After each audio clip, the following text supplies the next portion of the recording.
वालेकुम everyone. Next class में आपका वेलकम है। पिछले क्लास में हम एटम और मॉलिक्यूल्स के बारे में ढेर सारी बातें हम कर चुके हैं।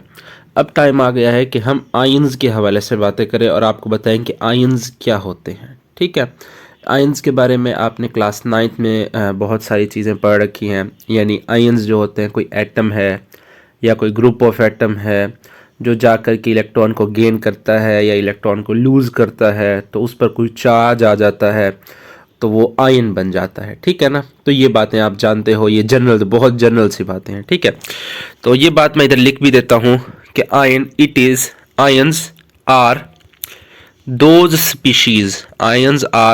Species which carry either positive or negative charge.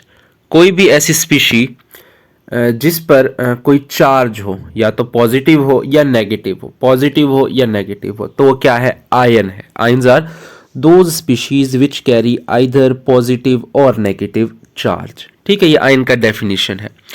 अच्छा, आयंस की ढेर सारी एग्जांपल्स भी हैं हमारे पास। मैं आपको कुछ एग्जांपल भी देता हूँ।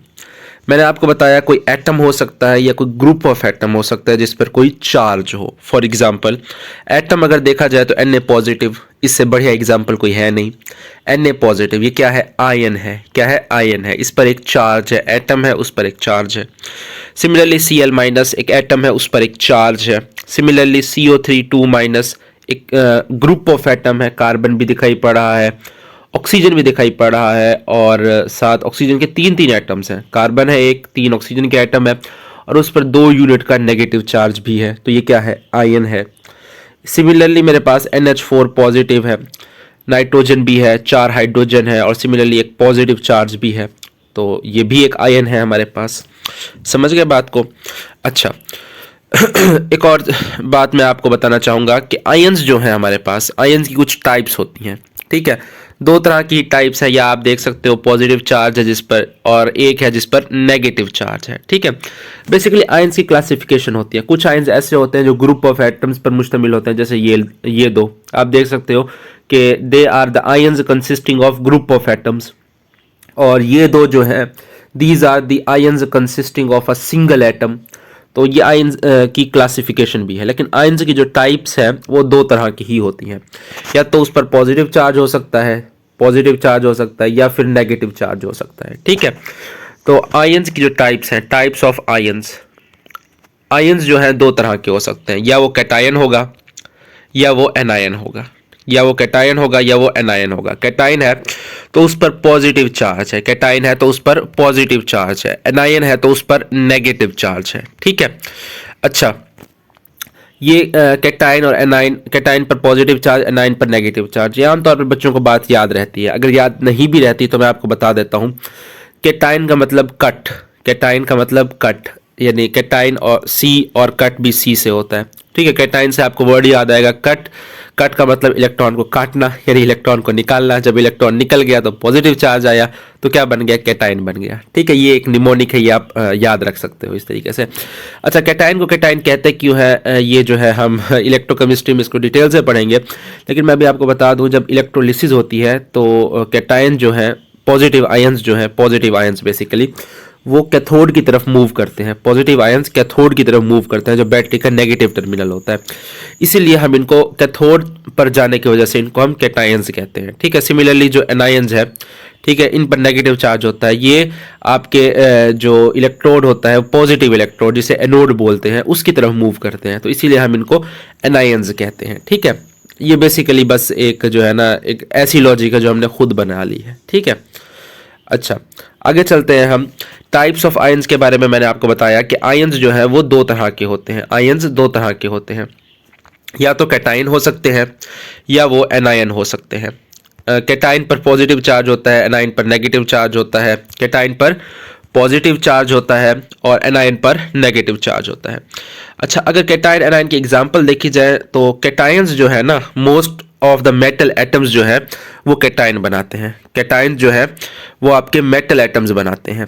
Most of the metal atoms cation बनाते हैं, मेटल एटम्स। ठीक है, जैसे Na पॉजिटिव है, जैसे हमारे पास K पॉजिटिव है, मेटल है ना, सिमिलरली Mg2 पॉजिटिव है, सिमिलरली Ca2 पॉजिटिव है, सिमिलरली Al3 पॉजिटिव है, इसी तरीके से SN4 पॉजिटिव है। जबकि जो एनायंस हैं, जबकि जो आपके एनायंस हैं, जो नेगेटिव आयंस होते हैं, ये नॉन मेटल एटम्स बनाते हैं, ये नॉन मेटल एटम्स बनाते हैं। जैसे Cl माइनस है, नॉन मेटल था क्लोरीन, उस पर नेगेटिव चार्ज आ गया इलेक्ट्रॉन एक्सेप्ट करने से। अच्छा, O2 माइनस है, O2 माइनस यानी ऑक्सीजन पर 2 यूनिट का नेगेटिव चार्ज है। अच्छा, N3 माइनस है, N3 माइनस है, ठीक है, तो ये भी एनाइन है बेसिकली, ठीक है। अच्छा, तो बात वहीं के आयन जो है हमारे पास दो तरह के होते हैं, पॉजिटिव और नेगेटिव। पॉजिटिव है तो कैटाइन, नेगेटिव है तो A9. Positive ion metal atom बनाते हैं, जैसे ये एग्जांपल है। नेगेटिव आयन जो है आपके नॉन मेटल एटम बनाते हैं, ठीक है। अच्छा, एक और बात अब देखिए, जैसे ये हमारे पास एक एटम ए है, जैसे एक एटम ए है, अगर इसने कैटाइन बनाना है तो इसने बेसिकली इलेक्ट्रॉन को लूज करना है, इसने बेसिकली इलेक्ट्रॉन को लूज करना है, ए पॉजिटिव, ठीक है, और एक इलेक्ट्रॉन ये लूज कर देगा। ए था एटम, ये न्यूट्रल था, इसने एक इलेक्ट्रॉन को लूज किया तो ए पॉजिटिव बन गया। समझ गए बात को? अच्छा, इसी तरीके से हमारे पास ये बी कोई एटम है, एक और एटम है बी, इसने इलेक्ट्रॉन को गेन किया, ठीक है, और इसने बी माइनस बना दिया। तो ये जो बी माइनस है इसको हम बोलेंगे एनायन, ये जो ए पॉजिटिव है इसको हम बोलेंगे कैटायन, ठीक है। तो ये जो कैटायन है इसको अगर हम डिफाइन करना चाहें, when a neutral atom loses one or more electron, ये तो अभी इसने एक इलेक्ट्रॉन लूज किया ना, हमने देखा, इससे ज्यादा भी कर सकता था। When a neutral atom loses one or more electron, a positive ion is formed, ये ए पॉजिटिव आयन बन गया, a positive ion is formed, that positive ion is called cation. Similarly यहाँ पर when a neutral atom picks one or more electron, यहाँ पर अभी इसने एक इलेक्ट्रॉन लिया, 2 इलेक्ट्रॉन भी ले सकता था, 3 भी ले सकता था, जैसे N3 माइनस है, ठीक है, O2 माइनस है, 2 इलेक्ट्रॉन ले रखे हैं, ये N3 हमने नीचे लिख दिया, इसको 3 को ऊपर करके लिखना है, ठीक है। 3 भी ले सकता है, 4 भी ले सकता है, ठीक है। When a neutral atom picks one or more electron, a negative ion is form, ये बी नेगेटिव बन गया, that negative ion is called anion, उसे क्या बोलते हैं? Anion. The most common positive ions are formed by metal atoms और the most common negative ions और anions are formed by non-metal atoms, ठीक है, ये बात आपको याद रखनी है। अच्छा, कैटायन जो है, कोई न्यूट्रल एटम एक इलेक्ट्रॉन भी लूज कर सकता है, मैंने कहा 2 भी कर सकता है, 3 भी कर सकता है। एक कैटायन पर कितना चार्ज आएगा वो इस बात पर डिपेंड करता है कि वो कितने इलेक्ट्रॉन लूज करता है। अगर वो 1 इलेक्ट्रॉन लूज करता है तो उस पर 1 यूनिट का पॉजिटिव चार्ज आएगा, 2 इलेक्ट्रॉन लूज करता है तो उस पर 2 यूनिट का पॉजिटिव चार्ज, 3 इलेक्ट्रॉन लूज करता है तो उस पर 3 यूनिट का पॉजिटिव चार्ज। अच्छा, बुक में लाइन लिखी हुई है कि the charge on an ion depend upon the number of electron lost by an atom, तो ये गलत है, ठीक है। द चार्ज ऑन कैटायन लिखना चाहिए, तो आप वो आयन का लफ्ज काट करके वहां पर कैटायन लिखोगे, ठीक है। ये बुक की करेक्शन है, मैंने आपको करवा दी।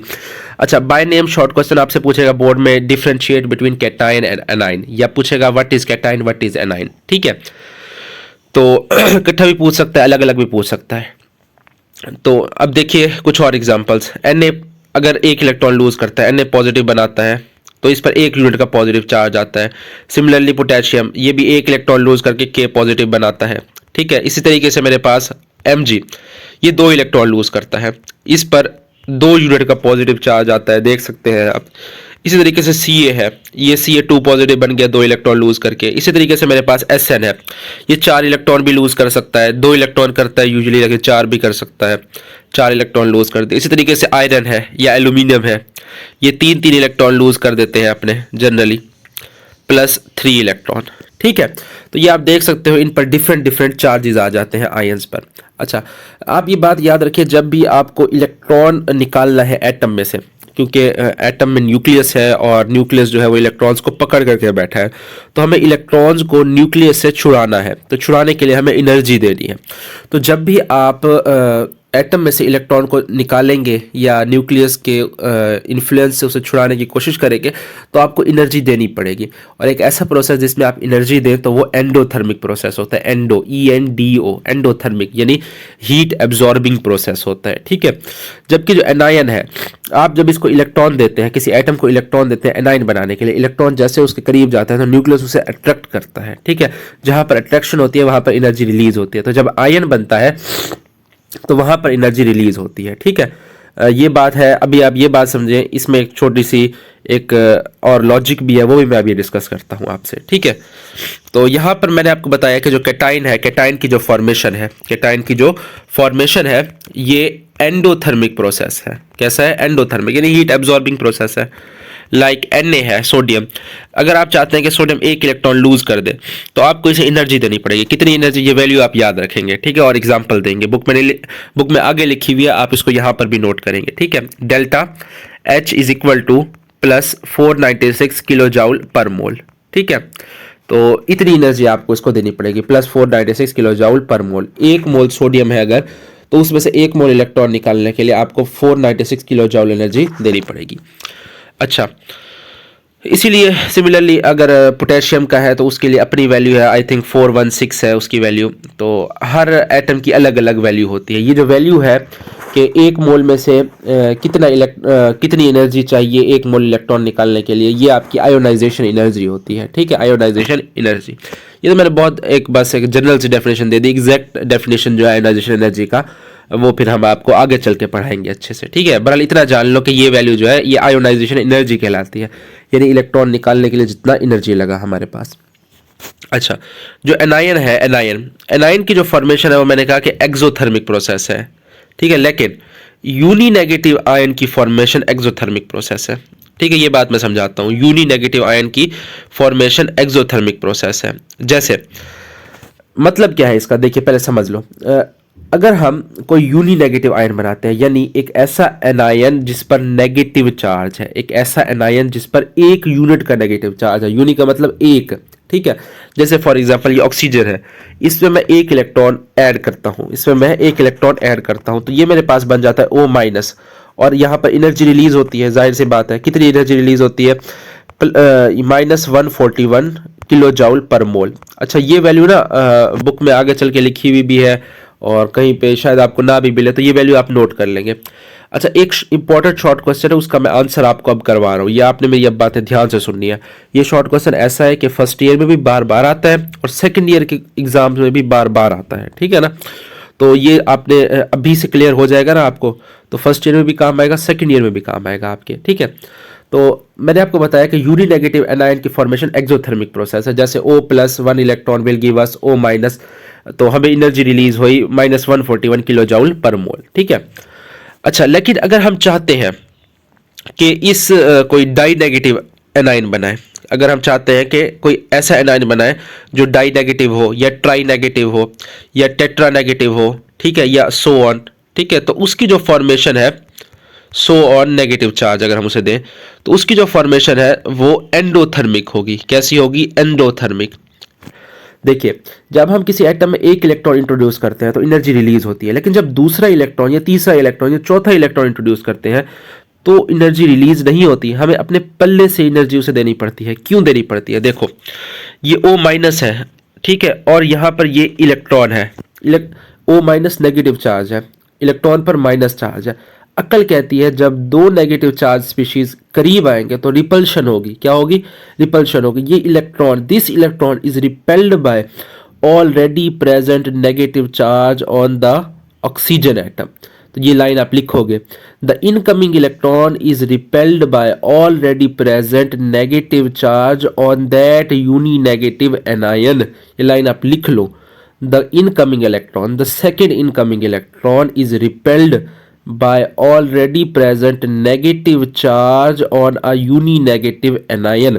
ठीक है, ये जैसे ही इलेक्ट्रॉन, अब इसके हम कोशिश करेंगे कि O- को दें ये इलेक्ट्रॉन, तो रिपल्शन होगी। लेकिन हम चाहते हैं, हम जिद पड़ रहे हुए हैं कि हमें दूसरा इलेक्ट्रॉन देना ही देना है, तो हमें क्या करना पड़ेगा? पल्ले से इसको एनर्जी देनी पड़ेगी। एनर्जी दे करके O2- बनेगा। कितनी एनर्जी देनी पड़ेगी? देखो, ये वैल्यू आप लिखोगे, +744 किलो जाउल पर मोल, ठीक है। तो ये दो वैल्यूज भी आप याद करोगे, ठीक है। जब आप आपसे पूछेगा justify the formation of a uni negative ion is an exothermic process, बताओ कि यूनी नेगेटिव आयन की फॉर्मेशन एक्सोथर्मिक है, तो हाँ, आप बताओगे कि जब हम एक इलेक्ट्रॉन ऐड करते हैं किसी एटम में तो एनर्जी रिलीज होती है। क्यों?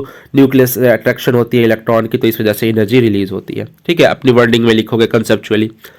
अच्छा, लेकिन आप बताओगे कि जब दूसरा इलेक्ट्रॉन हम ऐड करते हैं, यहां तक रुक नहीं जाना, ये भी बताना है कि जब दूसरा इलेक्ट्रॉन हम ऐड करते हैं तो क्या होता है कि the incoming electron is repelled by already present negative charge on uninegative anion, so energy has to be given in order to complete the formation of a di tri और tetra negative anion. ठीक है, तो ये बात आप कर सकते हो। ये आपसे पूछेगा why the second electron affinity is positive, why the second electron affinity is shown with the positive sign. ठीक है, ये जो वैल्यू है कैटाइन बनाने के लिए इसको हम बोलते हैं आयोनाइजेशन एनर्जी, लेकिन ये जो एनाइन बनाने के लिए वैल्यू है इसको हम बोलते हैं electron affinity, love for electron. Affinity कहते हैं लव, इलेक्ट्रॉन का लव, इलेक्ट्रॉन अफिनिटी। ठीक है, तो यहाँ पर देखो इलेक्ट्रॉन अफिनिटी, इलेक्ट्रॉन की मोहब्बत में वो एनर्जी क्या कर रहा है, रिलीज कर रहा है, उसे इलेक्ट्रॉन से अभी मोहब्बत है। ठीक है, लेकिन जब उसके पास इलेक्ट्रॉन आ गया फिर दूसरे इलेक्ट्रॉन के लिए उसे मोहब्बत नहीं है। ठीक है, तो फिर हमें पल्ले से जो है ना उसके मत्थे बांधना पड़ेगा दूसरा इलेक्ट्रॉन एनर्जी दे करके। समझ गए ना बात को? ये बहुत इंपॉर्टेंट इन्फॉर्मेशन है, ये आपको याद रखना है, 2 साल आपके काम आएगी। अच्छा, और दूसरी बात मैंने करनी है प्रॉपर्टीज ऑफ आयंस के हवाले से। प्रॉपर्टीज ऑफ आयंस के हवाले से देखिए, ये कोई एटम है, अगर कोई एटम है तो वो 2 पॉसिबिलिटीज हैं, या वो कैटाइन बनाएगा या वो एनाइन बनाएगा। यानी एटम अगर आयन बनाता है तो 2 पॉसिबिलिटीज हैं कि या वो कैटाइन बनाएगा या वो एनाइन बनाएगा। ठीक है, अच्छा यहाँ पर कोई एक एटम ड्रॉ कर लेते हैं। ये न्यूक्लियस है, ये पहला शेल है, ये दूसरा शेल है, ये तीसरा शेल है। इनमें इलेक्ट्रॉन्स होते हैं, पहले शेल में 2, दूसरे में कितने 8 होते हैं। ठीक है, आप जानते होंगे इलेक्ट्रॉनिक कॉन्फ़िगरेशन मुझसे ज़्यादा आती होगी। अच्छा, तीसरे में चलो हम 1 इलेक्ट्रॉन भी रख लेते हैं, मान करके चलते हैं कि ये सोडियम का एटम है। ठीक है, 1 इलेक्ट्रॉन हमने रख लिया।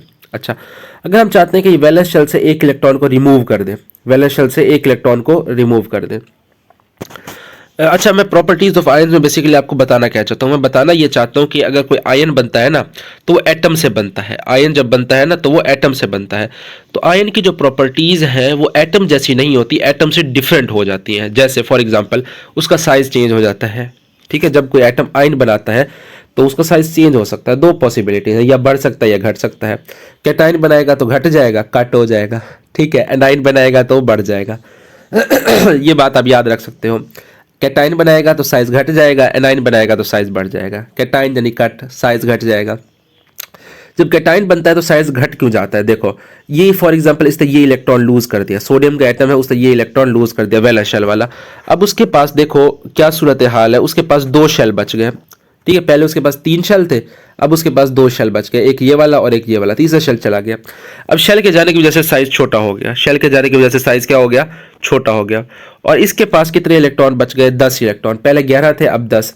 11 इलेक्ट्रॉन थे तो 11 प्रोटॉन भी थे, लेकिन अब 10 इलेक्ट्रॉन है और 11 प्रोटॉन है। तो 10 इलेक्ट्रॉन 11 प्रोटॉन, तो 1 यूनिट का पॉजिटिव चार्ज आ गया। और ये जो 11 प्रोटॉन है, पहले यहाँ पर 11 प्रोटॉन 11 इलेक्ट्रॉन को अट्रैक्ट कर रहे थे, अब यहाँ पर ये जो 11 प्रोटॉन है ये 10 इलेक्ट्रॉन्स को अट्रैक्ट कर रहे हैं, तो अट्रैक्शन बढ़ गया। इस अट्रैक्शन की वजह से भी साइज कम हो जाता है। ये इंपॉर्टेंट सवाल है, ये भी पूछा जाता है। ठीक है, कि कैटाइन का साइज जो है वो अपने पेरेंट एटम से कम क्यों होता है? ठीक है, जस्टिफाई करो। अच्छा, एनायन जो है, एनायन का साइज जो है अपने पेरेंट एटम से ज़्यादा होता है। जैसे फॉर एग्जांपल यहाँ पर कोई एटम है मेरे पास, लाइक मैं फ्लोरीन का एटम ले लेता हूँ, 2 इलेक्ट्रॉन और 2 3 5 हो गए, 6 ये 7 और ये 8 हो गया और ये 9 हो गए। ठीक है, फ्लोरीन में टोटल 9 इलेक्ट्रॉन होते हैं। पहले शेल में 2 इलेक्ट्रॉन होते हैं और दूसरा शेल जो होता है इसमें 7 इलेक्ट्रॉन होते हैं। यहाँ पर 1 इलेक्ट्रॉन की यहाँ पर वैकेंसी खाली है। ठीक है, देखो ना, पहले शेल में 1 2 3 4 5 6 और 7 इलेक्ट्रॉन है। एक 8वें इलेक्ट्रॉन की अभी जगह बाकी है।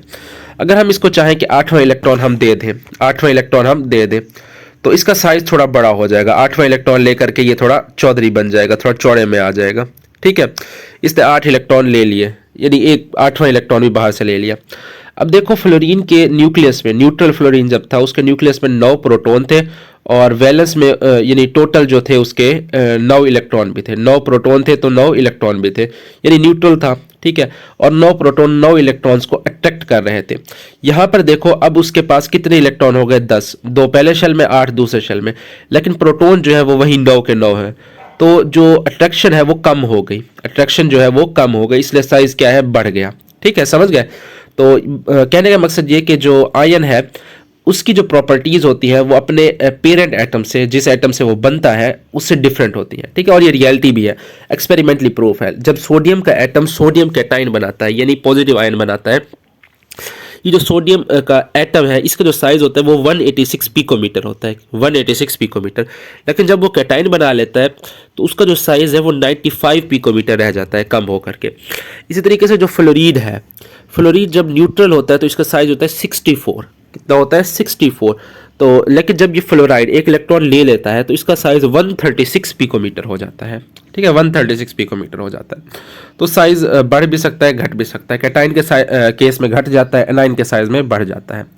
अच्छा, एक और बात मैंने अभी आपको बताया था कि जो है हमारे पास जो आयन्स हैं वो एक एटम पर भी मुश्तमिल हो सकते हैं, नंबर ऑफ एटम्स पर भी मुश्तमिल हो सकते हैं, ठीक है। एक एटम वाले जो थे वो हमने डिस्कस कर लिए, अब नंबर ऑफ एटम वाले जो है वो हम डिस्कस करते हैं, ठीक है। देखिए, अच्छा, ions consisting of group of atoms, ions consisting group of atoms. तो ये भी बस दो तरह के हो सकते हैं, या कैटाइन हो सकते हैं या एनाइन हो सकते हैं, या ये कैटाइन हो सकते हैं या एनाइन हो सकते हैं। कैटाइन होंगे तो पॉजिटिव होंगे, ठीक है, एनाइन होंगे तो नेगेटिव होंगे, ठीक है। एग्जाम्पल ढेर सारी आपके पास है, लाइक अभी हमने पहले भी 2 एग्जांपल्स यहाँ पर लिखी थी। यहाँ पर देखो, ये एक नेगेटिव आयन है consisting of group of atom, ये एक पॉजिटिव आयन है consisting of group of atoms, ठीक है। अच्छा, अब ये जो पॉजिटिव आयन है, ions consisting of group of atoms, ये लेस अबंडेंट होते हैं, ये हमारे पास लेस अबंडेंट होते हैं, ज़्यादा नहीं पाए जाते, लेस कॉमन होते हैं, ठीक है।